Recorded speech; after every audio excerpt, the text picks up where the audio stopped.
Welcome back mga katambalan, mga hot topic and issue pag-usapan natin. Update po tayo kay Barbie Fortesa at kay David Ligauco kung saan nga po ay naglabas muli ito si Barbie sa kanyang social media account ng photo kasama nga po yung mga artista para po sa Prime Video at makikita nga po doon nakasama nitong si Barbie, si Sharon Cuneta, Marian Rivera, Kim Chiu, Paulo Abilino, John Estrada at iba pang mga artista na kung saan nga po ay kabilang doon sa nilabas ng Metro Magazine na mga photo para nga po doon sa Prime Video na kung saan nga po ay nagsama-sama yung mga artista. At bukod po doon si Barbie nga po at si Sharon Cuneta ay magsasama nga po para po sa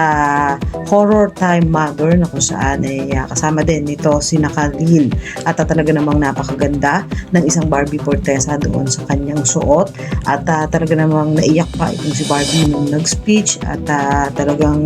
super blessed itong si Barbie dahil nakasama nga daw niya itong si Sharon Cuneta. Habang si David Ligauco naman po ay nag-post naman ng photo at ito nga po ay nagtitraining uli para po sa High Rocks. Makikita naman yung video na kung saan ay nagtutulak nga itong si David. At bukod doon, si David nga po ay aabangan naman para po sa pagrampa niya muli sa Bench Fashion Show at ito nga po ay gaganapin sa April 17 to 19 na kung saan ay aabangan natin itong si David doon sa pagrampa niya para po sa Bench. Yung mga update natin ngayon kay Barbie at kay David, yung mga katambalan, ano masasabi niyo? Mag-comment lang sa comment section at pag-usapan natin yan ang mga hot topic and issue dito lamang sa Tambalang JK.